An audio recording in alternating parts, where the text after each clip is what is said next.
रवि प्रदोष व्रत की पौराणिक कथा यहाँ पढ़ें। रविवार के दिन यह व्रत आने के कारण इसे रवि प्रदोष व्रत कहा जाता है।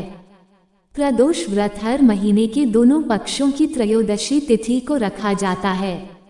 एक समय सर्व प्राणियों के हितार्थ परम पावन भागीरथी के तट पर ऋषि समाज द्वारा विशाल गोष्ठी का आयोजन किया गया। इस सभा में व्यास जी के परम शिष्य पुराणवेता सूत जी महाराज हरि कीर्तन करते हुए पधारे। सूत जी को आते हुए देखकर शनकादि 88,000 ऋषि मुनियों ने खड़े होकर दंडवत प्रणाम किया। महाज्ञानी सूत जी ने भक्तिभाव से ऋषियों को हृदय से लगाया तथा आशीर्वाद दिया। विद्वान ऋषिगण और सब शिष्य आसनों पर विराजमान हो गए। शनकादि ऋषि ने पूछा, हे पूज्य वर महामते, कृपया ये बताने का कष्ट करें कि मंगलप्रद कष्ट निवारक ये व्रत सबसे पहले किसने किया और उसे क्या फल प्राप्त हुआ। श्री सूत जी बोले, आप सभी शिव के परम भक्त हैं। आपकी भक्ति को देखकर मैं व्रती मनुष्यों की कथा कहता हूँ। ध्यान से सुनो। रवि प्रदोष व्रत की कथा के अनुसार एक गांव में अति दीन ब्राह्मण निवास करता था। उसकी साध्वी स्त्री प्रदोष व्रत किया करती थी। उसे एक ही पुत्र रत्न था। एक समय की बात है, वह पुत्र गंगा स्नान करने के लिए गया। दुर्भाग्यवश मार्ग में चोरों ने उसे घेर लिया और वे कहने लगे कि हम तुम्हें मारेंगे नहीं, तुम अपने पिता के गुप्त धन के बारे में हमें बतला दो।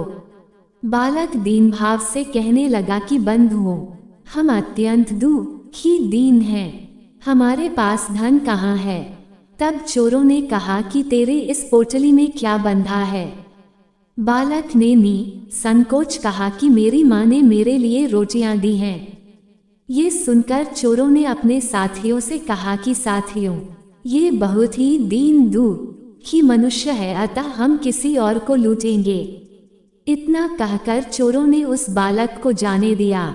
बालक वहां से चलते हुए एक नगर में पहुंचा। नगर के पास एक बरगद का पेड़ था। वह बालक उसी बरगद के वृक्ष की छाया में सो गया। उसी समय उस नगर के सिपाही चोरों को खोजते हुए उस बरगद के वृक्ष के पास पहुंचे और बालक को चोर समझकर बंदी बना राजा के पास ले गए। राजा ने उसे कारावास में बंद करने का आदेश दिया। ब्राह्मणी का लड़का जब घर नहीं लौटा तब उसे अपने पुत्र की बड़ी चिंता हुई। अगले दिन प्रदोष व्रत था। ब्राह्मणी ने प्रदोष व्रत किया और भगवान शंकर से मन ही मन अपने पुत्र की कुशलता की प्रार्थना करने लगी। भगवान शंकर ने उस ब्राह्मणी की प्रार्थना स्वीकार कर ली। उसी रात भगवान शंकर ने उस राजा को स्वप्न में आदेश दिया कि वह बालक चोर नहीं है, उसे प्रातः काल छोड़ दे, अन्यथा उसका सारा राज्य वैभव नष्ट हो जाएगा।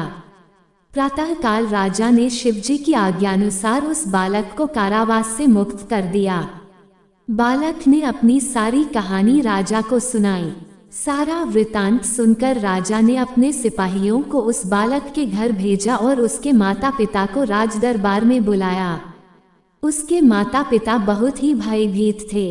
राजा ने उन्हें भयभीत देखकर कहा कि आप भयभीत न हो, आपका बालक निर्दोष है। राजा ने ब्राह्मण को 5 गांव दान में दिए जिससे कि वे सुखपूर्वक अपना जीवन व्यतीत कर सकें। भगवान शिव की कृपा से ब्राह्मण परिवार आनंद से रहने लगा। अतः जो मनुष्य रवि प्रदोष व्रत को करता है वह सुखपूर्वक और निरोगी होकर अपना पूर्ण जीवन व्यतीत करता है तथा उसके जीवन में खुशहाली आती है। प्रदोष व्रत शुभ मुहूर्त। रवि प्रदोष व्रत 10 दिसंबर 2023 दिन रविवार। प्रदोष व्रत पूजा मुहूर्त 10 दिसंबर 2023 दिन रविवार की शाम 5:25 से लेकर रात्रि 8:08 तक। व्रत की कुल अवधि 2 घंटे 44 मिनट तक। त्रयोदशी तिथि प्रारंभ समय 10 दिसंबर 2023 दिन रविवार सुबह 7:13 से शुरू।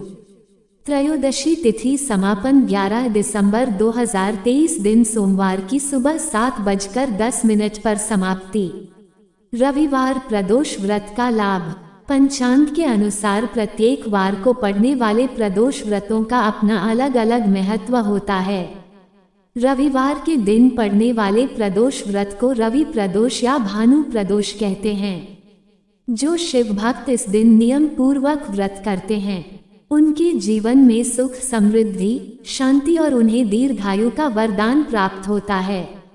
रवि प्रदोष व्रत रखने से भोलेनाथ का तो आशीर्वाद मिलता ही है, इसी के साथ सूर्य देव की भी कृपा प्राप्त होती है और जीवन में अपार सफलता इस व्रत को करने से आती है। भगवान भास्कर स्वयं यश, कीर्ति, मान सम्मान, पद, प्रतिष्ठा इन सब चीजों के प्रदान करता है।